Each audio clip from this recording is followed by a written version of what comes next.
Hello ma'am. Hello అండి. ఎలా ఉన్నాను? I'm great, super.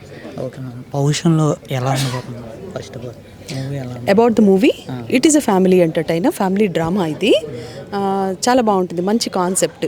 అంటే ఇప్పుడు కొత్త జనరేషన్ పిల్లలకి పేరెంట్స్ అంటే ఇంపార్టెన్స్ లేదు, వాళ్ళ పేరెంట్స్ని చూసుకోవట్లేదు, వాళ్ళకి అసలు టైం లేదు, వాళ్ళకి వాల్యూస్ తెలియట్లేదు, ఇలాంటివన్నీ మనకు ఉన్నాయి కదా.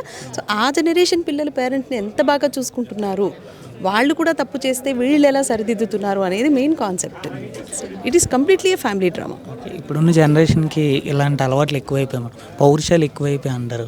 అంటే దాని గురించి ఏం చెప్తారు? సో ఇది కూడా పౌరుషమే కానీ పౌరుషానికి కూడా వాల్యూ ఉందనుకోండి, వాల్యూ ఇచ్చిన పౌరుషం బాగుంటుంది మనకి కదా. ఇప్పుడు శివుడు, అందుకనే శివుడి కాన్సెప్ట్ కూడా పెట్టారు. శివుడికి ఉండేది కూడా పౌరుషమే, కానీ దానికి ఒక విలువ ఉంటుంది. అంటే ఎక్కడ కొప్పడాలో, ఎక్కడ ప్రశాంతంగా ఉండాలో, ఎక్కడ తగ్గాలో, ఎక్కడ నెగ్గాలో తెలిసిన క్యారెక్టర్స్ అన్నీ ఈ మూవీలో ఉన్నాయి. ఓకే. అంటే మూవీస్లో గ్యాప్ రావడానికి కారణం అంటే మూవీ ఫీల్డ్ ఈ మధ్య తక్కువగా కనబడుతున్నారు. ఎవరు? నేను ఇప్పుడేగా మూవీలోకి వస్తున్నాను, ఇప్పటిదాకా స్మాల్ స్క్రీన్లోనేగా ఉన్నాను. సీరియల్స్లో ఎక్కువ, మూవీస్లో అనేది తక్కువ. అంటే ఇంకా ఇప్పుడే వస్తున్నాను నేను మూవీకి. ఇప్పుడే స్మాల్ స్క్రీన్ నుంచి ఇటు పక్కకి కొంచెంగా షిఫ్ట్ అవుతున్నాను. అలానే స్మాల్ స్క్రీన్ వదిలేసానని కాదు, I'm here, I'm there, I want be everywhere.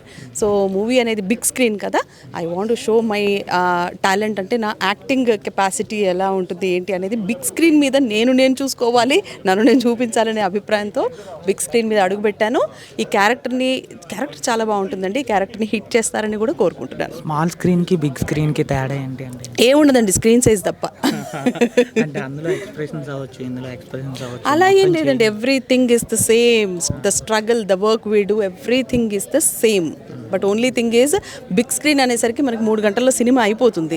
So ఆ క్యారెక్టర్ ఏంటని తెలిసిపోతుంది. ఇక్కడైతే 3 సంవత్సరాలు చూడాలి ఒక క్యారెక్టర్ గురించి చూడాలంటే. సో దట్స్ వై అందుకని జనానికి కొంచెం దగ్గరగా కనెక్ట్ అయిపోయి ఉంటాం. బికాజ్ 3 years ట్రావెల్ చేస్తూ ఉంటాం కాబట్టి. ఇది 3 hours అయిపోతుంది. బట్ స్టిల్ ఇది ఇంకా బాగా ఎక్కువ కనెక్ట్ అయి ఉంటాం. బికాజ్ ఇప్పుడు మాయాబజార్ ఎప్పుడో వచ్చిన సినిమా ఈ రోజు కూడా పెట్టుకుంటే 3 hours చూస్తాం cinema. That is the cinema screen. అయితే జనాలకు దగ్గరగా అవ్వాలంటే స్మాల్ స్క్రీన్ బెస్ట్ అంటారా, బిగ్ స్క్రీన్ బెస్ట్ అంటారా? స్క్రీన్ ముందుకు రావడం best. Which ever the screen ముందుకు రావడానికి ప్రయత్నించండి, దట్ ఈస్ ద బెస్ట్. ఇప్పుడు కూడా అంటే ఇంత పాజిటివ్గా, ఇంత గ్లామరస్గా ఎలా ఉండగలుగుతున్నారు? That is a positivity. Always be positive in your mind, so that aura మీకు ఎప్పుడూ సపోర్ట్గా ఉంటుంది. What is meant by life అంటే ఏం చెప్తారు మీ దీంట్లో? Life is always be happy. Keep your self happy, keep others happy. Okay, thank you so much.